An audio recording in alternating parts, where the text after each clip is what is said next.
Let's actually talk about Russ. You know, we talked about Russ earlier, and we were talking about Russ versus D Rose. You've been a big fan of Mr. Triple Double.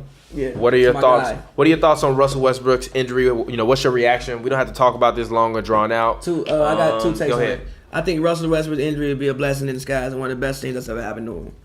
Reason being is, for one, when you start getting hurt and you start getting old, you realize, oh shit, I can't do it alone.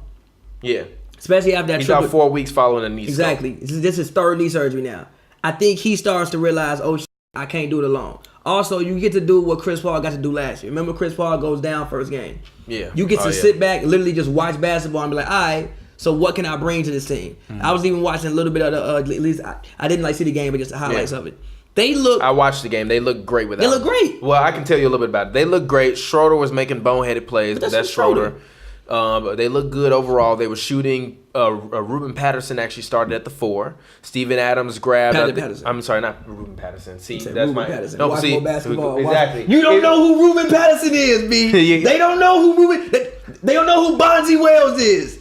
You don't know who Brian Grant is. You've never heard of him. You've never heard of Brian Grant. You've never seen the dreadlocks. You've never heard of Mighty Mouse. I'm not saying his real name. Mighty Mouse, you've never heard of him. You don't know who Mark Madsen is. They don't know. They do not know who Mark Madsen is. They only know him from the GIF. That's sad, G. That's sad. But you don't know who started doing this. You don't know. But you don't know who was doing that. Darius Miles, right? Yeah. And Quinn Miller. Yeah. I mean, Quinn Richardson. Yeah, that's some hood. That's some straight up. That's some straight up hood. Super hood. But Patrick Patterson, they had Patrick Patterson starting at the 4. Steven Adams grabbed, I think, 13 rebounds in 25 minutes. They look good. PG looks weird with his new facial.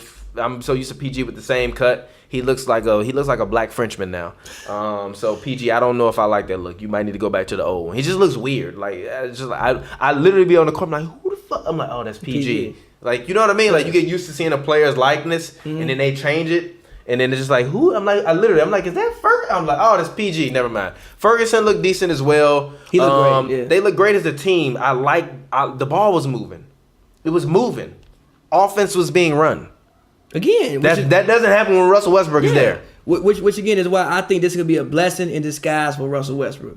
Sit down, because again, I think they're going to get off to a good start. I think that realistically, this team can make the playoffs without Russ. Russ could not be on the team; they still make the playoffs. Yeah, easily make the playoffs. No, they got a great team. So I think they'll get look good. I mean, New Orleans look good too. Yeah, so I think they'll get off to a good start. I don't think they'll be 500. I think they'll get off to a pretty good start. So that means Russ can get to sit back for at least 3 to 4 weeks and just watch the game.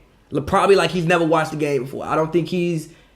Well, no. The KD days. Yeah, the KD days. But again, it wasn't his team then. Yeah. It's somebody else's team. It's a different mode. He in like a different mode, different mind frame. He hadn't won MVP. He probably still think that he has to. Like, what does Russ have to prove now? All he got to do is win. That's all Russ need to focus on is winning. Before, it's like, no, I got to prove. Yeah. I got to prove I'm a good player. I got to prove I'm great. I got to prove I'm one of the best in the league. You proving all of that. Just go win. Yeah. Sit down, sit back, watch the game, and just think, okay, how can I make this team better? So I think that Russ's injury is going to be a blessing in disguise for him. Also, he's going to have to work himself back in. You coming off in the league, you got to work yourself back in. You can't just go in and just jump straight to the just flush and go 100 miles per hour. You're going to have to start off 50, lean on your guys, and kick it up to 100 maybe around January. Honestly, February. I won't see it kick it up around March. Fine.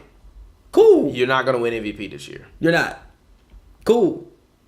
Yeah. Whatever. So I think it could be a blessing in disguise for Russ, and I hope that he takes the time and just works on his game mentally while he's on the bench watching basketball. Yeah.